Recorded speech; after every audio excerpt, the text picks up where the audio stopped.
Does it get easier? No.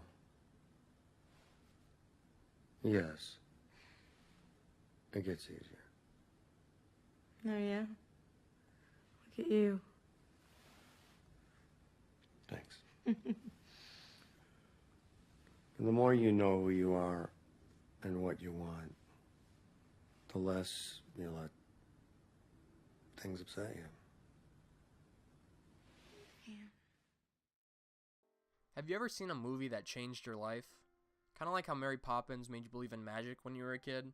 Or how the first time you watched Jaws, you vowed to never step foot in the ocean ever again? Or maybe you just watched a movie that when it was over, it made you feel like you weren't alone in this anymore. For me, that movie was Lost in Translation. Unless you're somewhat of a film buff or you've seen every movie in Bill Murray's filmography, which I'm working my way through, I doubt you've seen, let alone ever heard of this movie.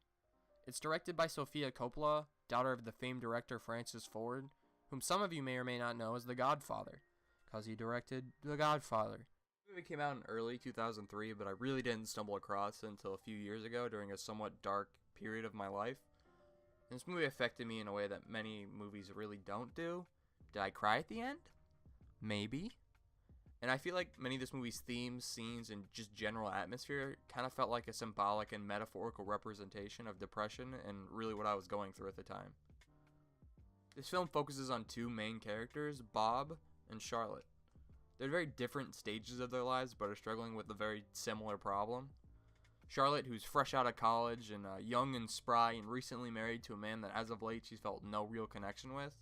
And Bob, who's been married 25 years and has had trouble connecting with his wife in both a literal time zone sense and a metaphorical lovey-dovey relationship bullshit sense.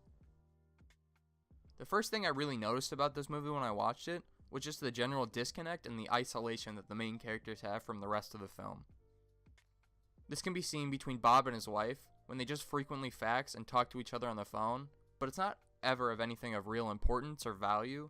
It's over what kind of carpet should we get or what color walls do you think would look best? And when he tries to bring up more important and serious topics, they're quickly dismissed by her. This can also be seen with Charlotte after she visits the shrine and has a breakdown about her life and where it's headed. She tries to reach out for help and call one of her friends on the phone, but her problems are quickly pushed aside and deemed unimportant again. I don't know, I went to this shrine today, and there were these monks and they were chanting, and I didn't feel anything, you know, and I don't know, I even tried Ikebana, and John is using these hair products. I don't know who I married. Oh, can you wait a second? Just hold on, I'll be right back. Okay, sure. Sorry. What were you saying? Nothing, it's okay. I'll call you later, okay? Okay, have the best time, you know? Just call me when you get back, okay? Bye. Bye. Love you. Not to mention that the fact they're in a city of people that they literally don't speak the language of, so they can't talk to anybody. It really felt like a metaphor for depression. Sometimes you can be surrounded by the people you love and have no one to talk to. Okay, now let's talk about the title of the movie, Lost in Translation. This happens multiple times throughout the film when Bob's at a commercial shoot for some dumb whiskey or something, and the director has a huge rant about how he should act and what he should say, and the translator responds with one sentence. そしてあなたの古い友達に会うように言ってください。カサブランカのボギーのように君の瞳に乾杯。サントリータイム。He wants you to turn, look in camera. Okay? That's all he said? Yes. This shows in a more literal sense how things can get lost in translation. But this can also be seen in the film throughout Charlotte and once again her telephone call with her friend and just conversations she has with her husband. She's trying to convey how she feels, but it just gets lost within the conversation. She tries to spend more time with her husband, but she's pushed aside for work and Anna Faris, who's not even that hot. But she's just trying to feel not alone and connect with people, but nobody would really reciprocate except for Bob.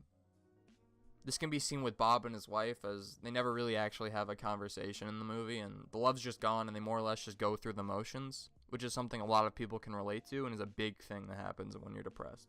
You try to say how you feel and everything just gets lost. Okay, now let's talk about this movie from more of a directorial standpoint. Most of the scenes in this movie are shot pretty gritty and realistic with a muted color palette, and really shows how dull life can be even if you're in one of the most beautiful, colorful, and lively cities in the entire world. You know, Tokyo, home of anime. I think this was a great choice because it makes it easier to become empathetic with the main characters because you see how they are in normal real life situations, not like they're battling aliens or anything like that. And we get to see how they act when they're alone and isolated versus how they act with people. They put on a facade with most people and try their best to be happy, which is something that happens when you're depressed. This also relates to many of the shots in this movie. Most shots of Bob and Charlotte are of them alone, empty in the frame. Whether they're in a crowd full of people or just sitting alone in a room, it's always on them. No matter what's happening in a scene, the main characters are usually the focus of the shot, and the remaining frame is usually just empty.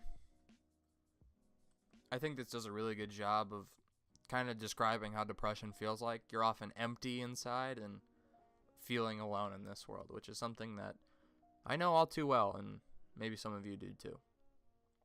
But I think the emptiness of the frame and most of the shots being like this really show the transform that these characters have throughout the movie. The last shot being both of them surrounded by people in a busy street, it shows that they're really not alone anymore. They've come to realize that they have each other, even if it was only for a short, brief period of time. Which kind of brings me to my final point, the way the film changes when the characters are together. Throughout the movie, they spend more and more time together in the city of Tokyo, and they start having more fun and enjoying each other's company. And these feelings get paired with shots and sounds from around the city and really show the contrast between how they are at the beginning of the film and how they are with each other. The shots show a different side of the city that's full of life and excitement and joy. I think this is best shown directly when they go sing karaoke together. It shows the effect that the characters have on each other and literally brings the music back into each other's lives. I am myself is all hope lost. Is there only pain and hatred? Will make you see nobody else here, no one like me. Their friendship and love that they have for each other really help them through all of their problems, or at the very least help them not focus on them for a while. And much like in real life, you can't pull yourself out of a depression by yourself. This is a lesson that, I'm still trying to learn when I get back into those dark places. And sometimes it becomes harder and harder to believe. It feels like you'll never really come out.